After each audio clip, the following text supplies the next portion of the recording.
No, I'm not a writer. Okay.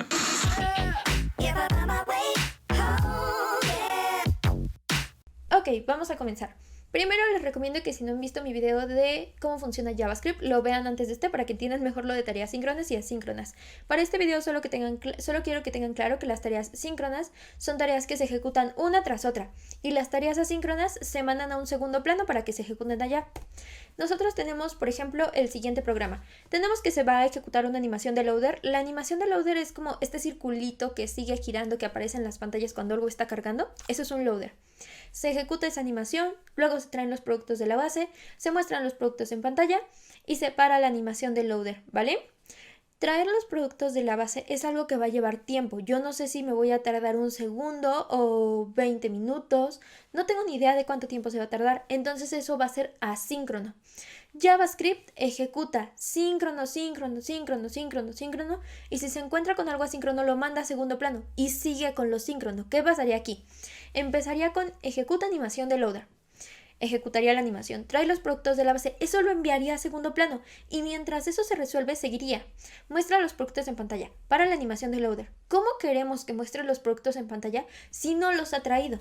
Bueno, aquí es en donde vamos a aplicar una de estas tres técnicas, callbacks, promesas o async await. ¿Para qué? Para decirle a JavaScript, no lo mandes a un segundo plano, espérate a que traiga los productos, a que se termine esto asíncrono y ahora sí continúas, ¿ok?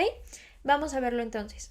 Ok, primero tenemos el callback. Aquí les voy a ir poniendo ejemplos del código, pero lo vamos a ver en práctica en un momento. Un callback normalmente, como lo ven en videos de YouTube, les dicen, un callback es una función que acepta de parámetro otra función, pero suena algo confuso. Vamos a verlo en código para que se los pueda explicar. Bien, yo ahorita tengo aquí este código. Si yo lo ejecuto, fíjense, simplemente imprime un 1, pone a dormir el programa 3 segundos e imprime un 3. Ejecuto este programa nodeindex.js y me dice 1, 3... Esperemos a que salga el 2, 2. Si se fijaron, hizo justo lo que les comentaba. Primero hace lo síncrono, cosas que no llevan tiempo.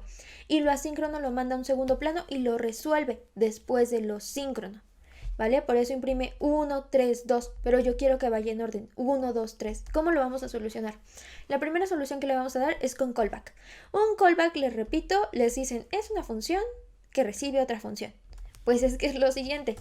Por ejemplo, aquí yo voy a tener una función que se llame imprime num2, ¿no?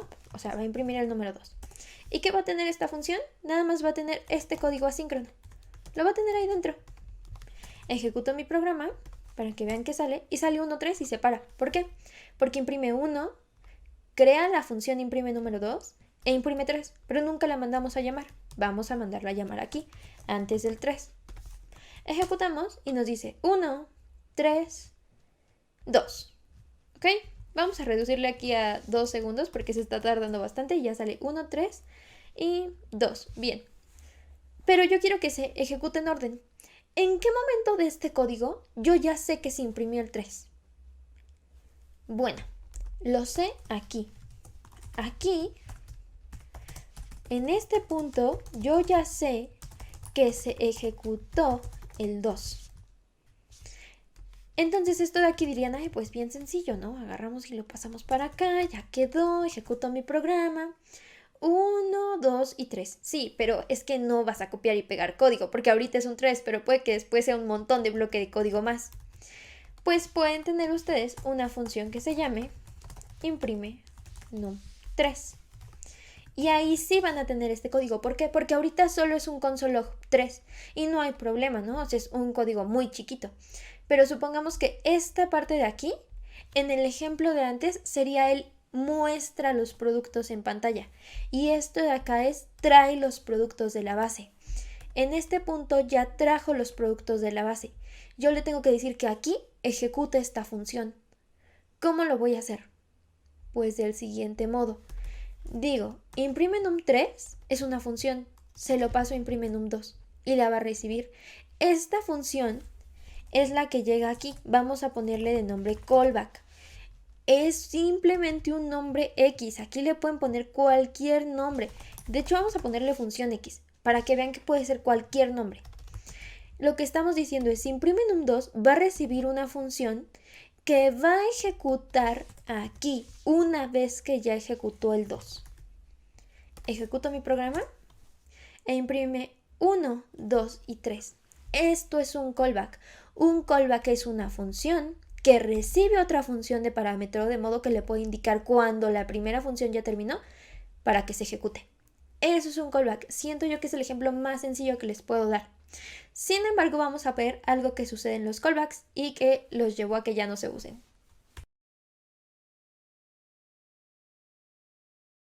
El problema con los callbacks es que pasaba el famoso callback hell. El callback hell es el infierno de las devoluciones de llamada, traducido a español, y es cuando tú tienes tantos callbacks anidados que se empieza a hacer como una pirámide. No sé si lo notan en el código que tienen a su izquierda. Es cuando anidamos muchas devoluciones de llamada y se generan muchos problemas, como si falla una de ellas, van a fallar todas en cadena. Aparte, leer eso es bastante complicado. Y me dirán algunos que ya llevan tiempo en programación, me dicen, pues si eres un buen programador, le vas a entender al código. Sí, le van a entender al código, pero no porque sea complicado significa que es mejor, ¿vale? Entonces, necesitamos alguna otra forma de resolverlo. Ojo, no les quiero decir que los callbacks no se utilizan ya, porque sí se utilizan. Si ven mi video de Dashboard Users Back, si no me equivoco, en ese video utilizamos un callback, por ejemplo, para las validaciones o para el middleware de error. Sí se sigue utilizando, pero hay partes específicas en donde tú lo ocupas y tú mismo te das cuenta, empiezas ahí como a hacer trucos con la programación. ¿Por qué surgió el callback? El callback surgió porque este problema con JavaScript se empezó a presentar. No había una forma dada por el lenguaje de resolverlo, entonces los programadores con las herramientas que tenían, porque si se fijan simplemente son funciones, resolvieron el problema, pero no era una forma que el programa nos entregara para hacerlo, sino que los programadores ingeniosos lo hicieron. Ahora, vámonos a las promesas. Una promesa va a representar un valor que puede estar disponible ahora, en el futuro o nunca. Es una promesa como de la vida real. Tú me prometes algo y yo no sé en realidad si lo vas a cumplir o no lo vas a cumplir. Está implícito que sí, pero puede que algo suceda y que no lo cumplas. Eso es una promesa. Aquí les puse una imagen de cómo se crea. Dices new promise y le vas a pasar una función que recibe resolve y reject. En un momento les voy a explicar qué es lo que hace. Vámonos al código. Bien, ya estamos aquí. Regresé al código a la normalidad para que hagamos el mismo procedimiento, o sea, resolver el mismo problema de las tres formas, ¿vale? Tenemos de nuevo el código original. Pero ahora vamos a usar promesas. Esto de aquí debe de convertirse en una promesa, ¿vale? Porque es código asíncrono. Entonces digo, voy a crear una nueva promesa, new promise, que va a recibir una función que tenga resolved y reject. Entonces recibe una función, yo le estoy pasando una función flecha, pero puede ser cualquier otra cosa, que reciba un resolve y un reject. En un momento les diré qué hace. Y dentro va su código asíncrono, ¿vale? Resolve y reject son funciones. Tú mandas a llamar a resolve cuando la promesa se resolvió correctamente, cuando hizo lo que tú esperabas. Y tú mandas a llamar a reject cuando la promesa se resolvió, pero de manera no exitosa, es decir, a lo mejor ocurrió un error y tú marcas un error o algo por el estilo. Por ejemplo, tú puedes mandar a traer datos de la base, puedes mandar a traer un usuario y se va a resolver de forma exitosa si el usuario existe, pero se va a resolver de forma no exitosa con reject si el usuario no existe, ¿vale? Para eso funciona. En este punto ya habíamos checado que es cuando yo sé que ya se resolvió de manera correcta. Entonces mando a llamar al resolve y lo ejecuto. Es una función. Y esto de aquí va a ser mi promesa, ¿vale? Lo voy a guardar en una constante que se llame mi promesa. Así tal cual. Mi promesa. Bien. Y una promesa, ¿qué se hace con ella? Se resuelve. Digo mi promesa punto then. Ahorita les explico qué es lo que estoy escribiendo. Punto catch. Se están encadenando ahorita cosas. Les explico qué hace. Estás diciendo, mi promesa se cumplió, entonces haz esto. Mi promesa se resolvió con un error, entonces catch el error. Eso es lo que está haciendo then y catch. Siempre que tengan una promesa, la promesa se resuelve de esta forma, ¿ok? A then va a llegar cuando se mande a llamar resolve. Va a llegar a catch cuando manden a llamar a reject o cuando suceda algún error dentro de la promesa, a lo mejor que ustedes no preveyeron, que ahorita vamos a ver eso. Pero por ejemplo, aquí yo voy a poner simplemente la promesa se resolvió de manera exitosa. Nada más voy a poner eso. Ejecuto mi código y me dice 1, 2, 1, 3, 2, la promesa se resolvió de manera exitosa. Voy a bajarle aquí el tiempo a 1 porque sigo pensando que es mucho. Vuelvo a ejecutar. Y dice 1, 3, 2, la promesa se resolvió de manera exitosa. Aún no hacemos que el 3 se imprima antes del 2, pero primero vamos a terminar de checar promesas, ¿vale? ¿Por qué se imprimió 2 y la promesa se resolvió de manera exitosa? Bueno, porque mandamos a resolver nuestra promesa, la promesa se ejecutó, pasó al segundo, imprimió el 2 y se resolvió. En el momento que se resuelve, se pasa al código de den e imprime, la promesa se resolvió de manera exitosa. Pero si yo en lugar de mandar resolved, mando reject y le digo que cuando caiga en catch diga console.log ocurrió un error, guardo, ejecuto, 1, 3, 2, ocurrió un error. Sucede lo mismo, imprime el 2 después del segundo, pero como se manda reject, en cuanto se manda reject, se va para catch y ejecuta lo que sea que esté dentro de catch. Dentro del reject ustedes pueden mandar cosas, lo que ustedes quieran, un número, un error, un texto, lo que quieran. Aquí yo, por ejemplo, voy a mandar el texto hola, simplemente porque eso quiero mandar.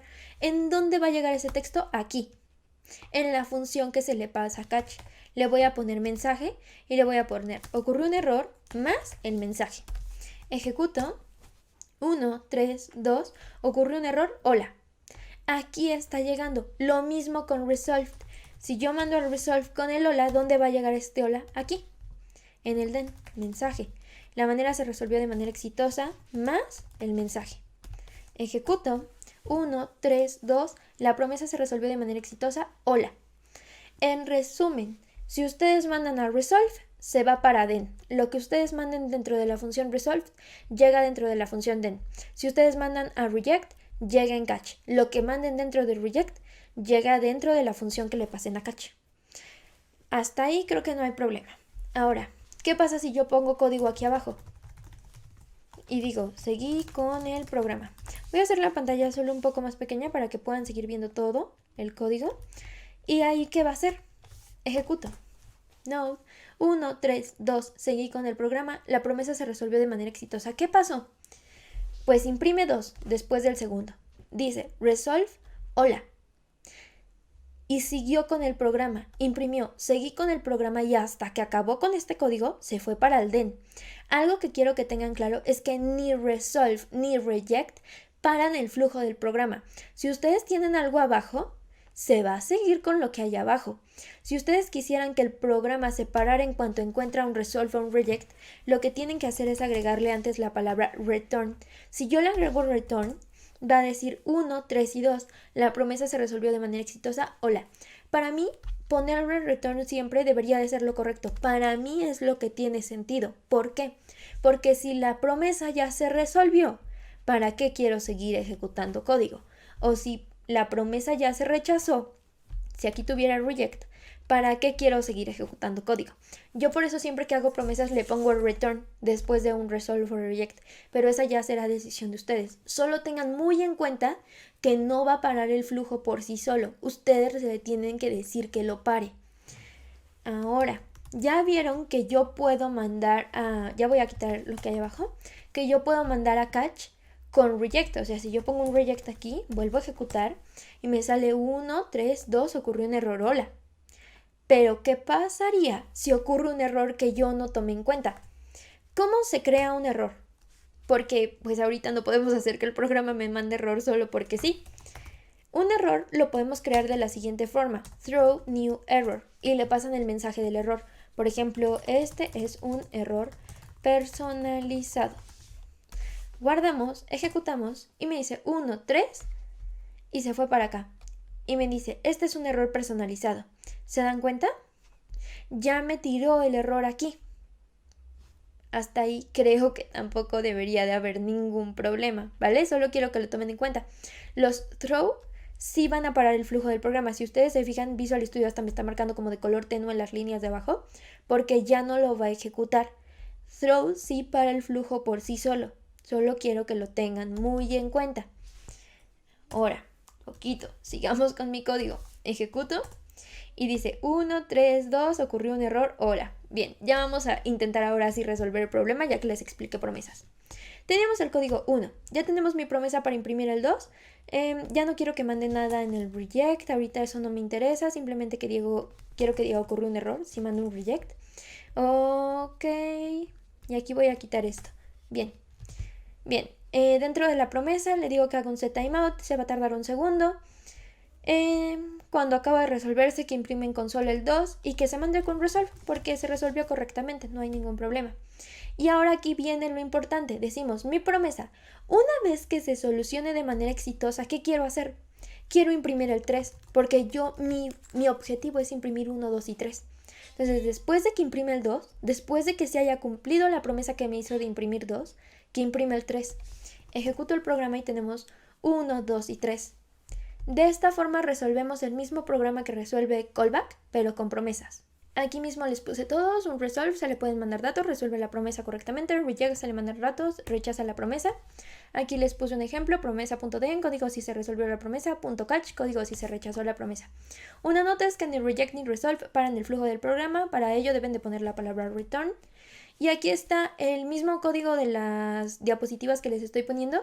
De un lado tenemos cómo se ve ese código con callback y del otro lado tenemos cómo se ven con promesas. Ahora vamos a analizar este código de aquí. Es un ejemplo muy burdo, o sea, en realidad no es algo que así se haría en la vida real, pero quiero que lo revisemos, ¿vale? Es la función para que un usuario se pueda registrar. Yo digo, usuario, regístrate. Después de que te registres, me vas a regresar ese usuario nuevo que se creó.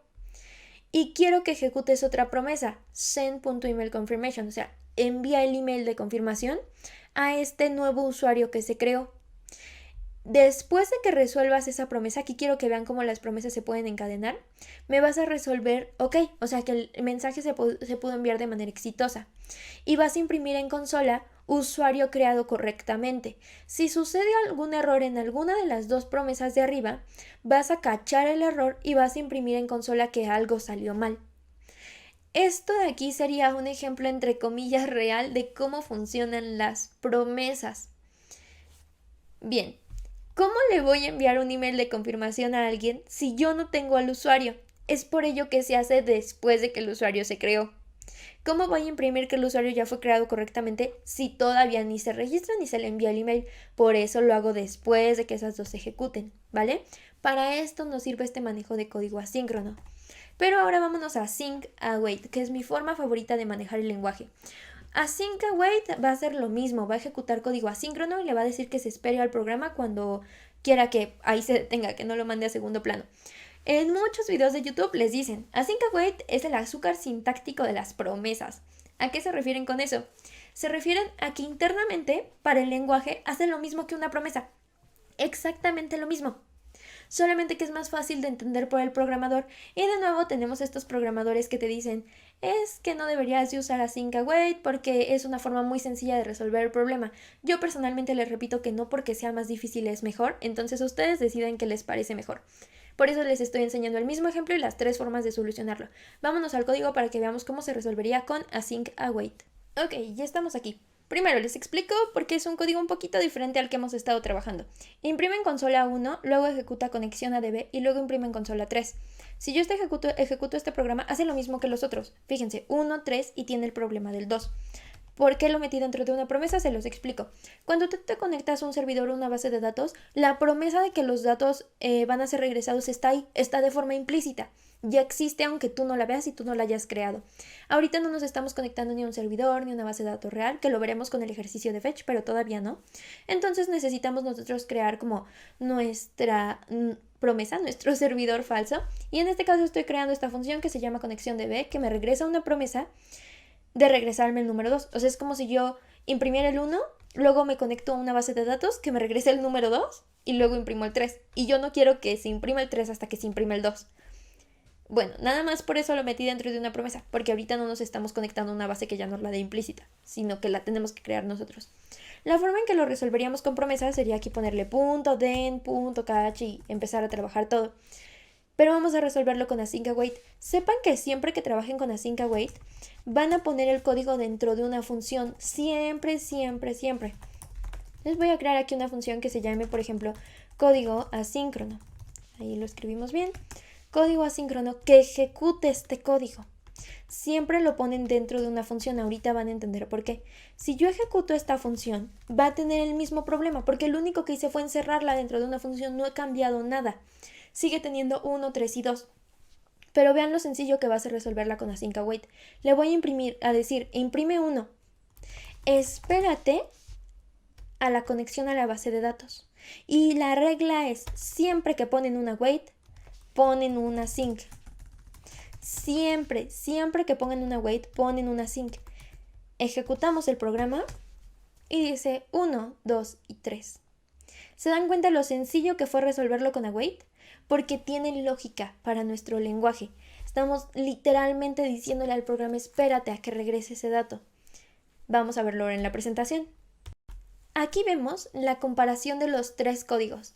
A su izquierda tienen el código con callbacks que generaba el callback hell. Se basó todo como hacia la derecha. Y no sé si han notado que a los programadores no nos gusta el scroll horizontal, entonces no era una buena idea. A su derecha tienen las promesas, que no están mal, pero a mí no me encantan. Ahorita les doy mi punto de vista. Las promesas van mucho hacia abajo, o sea, como que te generan muchísimo código medio revuelto, pero se entienden, ¿no? Es mejor que el callback hell. Y al centro tenemos lo que a mí me agrada y prefiero, que es el async await. Les recuerdo, no hay await sin async, ¿vale? Personalmente, ¿qué uso? Uso callbacks cuando hago como ciertos truquitos con el código. Les repito, como lo que está en dashboard y user back, que hago con el middleware de error y el middleware de validación. Ahí suelo usar callbacks. Uso promesas cuando tengo solo 2. Sí, o sea, mi resultado simplemente va a ir a un lado o al otro, cuando va a derivar en 2 soluciones, como por ejemplo conectarme a una base. Una base simplemente es, ¿se pudo hacer o no se pudo hacer? No hay de otra. En ese tipo de casos uso promesas, pero en el resto de mi código, cuando voy a utilizar o a necesitar que se espere y que se espere y que se espere y que se espere, suelo usar await. Sepan que lo que les expliqué de promesas, de callbacks, fue una parte muy pequeña de todo, lo pueden investigar más a fondo. Yo les expliqué la parte principal para que a partir de ahí ustedes puedan codificar y lo entiendan, pero si lo requieren pueden siempre investigar en las documentaciones. Yo siempre les recomiendo ya sea la página de MDN o W3 Schools para que saquen mucha más información. Pero bueno, ahora, por último, async await, si se dieron cuenta, no cacha los errores, ni callbacks. Callbacks tampoco cacha errores. Para eso vamos a requerir de un código try catch. Un código try catch es un código que trata de hacer un bloque de código o trata de ejecutar un bloque de código, pero si no lo puede hacer o sucede un error dentro de ese bloque, lo va a cachar. Vamos a verlo en código. Aquí estamos en una nueva hoja en blanco, entonces le voy a decir, trata de ejecutar el código de aquí. Si sucede un error, cáchalo acá.